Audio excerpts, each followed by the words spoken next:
छत्रपती संभाजीनगरमध्ये सरकारी बाबूंना आता मोफत धान्याचा मोह सुटलाय। 4427 सरकारी बाबूंनी मोफत रेशन योजनेचा लाभ घेतलेला आहे। 387 सरकारी कर्मचाऱ्यांकडे पिवळे रेशन कार्ड आहे। अनेक गोरगरीब कुटुंब मोफत रेशन योजनेपासून वंचित असताना इथं सरकारी बाबू मात्र या योजनेचा फायदा घेताना दिसतायत। याच विषयी अधिक माहिती घेण्याकरता थेट जाऊया आपले प्रतिनिधी सचिन बडे यांच्याकडे। सचिन, काय हा सगळा प्रकार आहे? इथं गरिबांना धान्य मिळत नाहीये, रोजच्या जेवणाची भ्रांत आहे, तर दुसरीकडे मात्र सरकारी बाबूंचा मोफत धान्यावर ताव आहे। आपण पाहताय की जी स्वस्त धान्य योजना म्हटलं जातं किंवा जो काय रेशन असतं हे गरजूंना मिळायला पाहिजे असतं किंवा ज्यांच्यापर्यंत सुख सुविधा पोहोचत नाहीये, ज्यांना अन्नधान्य पोहोचत नाहीये, त्यांचं जीवन जगणं अवघड असतं, यांच्यासाठी या लाभधारक योजना असतात।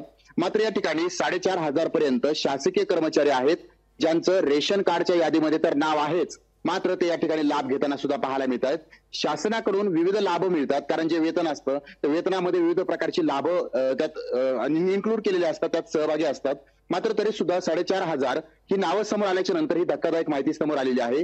कारण ते तर त्यांच्या शासकीय नोकरीचा लाभ घेतात, वेतनातून त्यांना लाभ मिळतो। मात्र दुसरीकडे जर पाहिलं तर ज्या गरजवंतांची नावं ही यादीमध्ये असायला हवीत त्यांना तर लाभ तर मिळतच नाहीयेत, मात्र त्या यादीमध्ये त्यांची नावं सुद्धा नाहीयेत। ते प्रयत्न करतात, मात्र काही त्रुटी असल्या कारणानं त्यांची नावं त्यामध्ये समावेश होत नाहीये। मात्र जे शासकीय सरकारी बाबू आहेत त्यांना मात्र या ठिकाणी वेळेवर रेशन मिळतं, वेळेवर ते लाभ घेतात। एवढंच काय तर मग तो आनंदाचा शिधा असेल तो सुद्धा ते घेतात। मात्र त्यांची या ठिकाणी जर पाहिलं तर त्यांची तेवढी सहनशीलता असते किंवा त्यांच्यापर्यंत तेवढा पैसा पोहोचतो, त्यामुळे ते स्वतःच्या खिशातून सुद्धा खरेदी करू शकतात।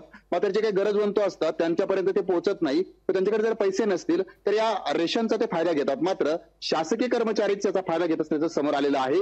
ही धक्कादायक माहिती आहे आणि ही माहिती स्वतः जिल्हा पुरवठा अधिकाऱ्यांकडून प्राप्त होतीये। प्रामुख्याने जर पाहिलं तर ज्यांना लाभ मिळायला हवाय त्यांना मिळत नाहीये, मात्र सरकारी बाबू मात्र याचा लाभ घेत आहेत। लागवीजी निश्चित। सचिन, धन्यवाद तुम्ही दिलेल्या माहिती करता। लोकशाही मराठी ऐका, पहा, जागरूक रहा।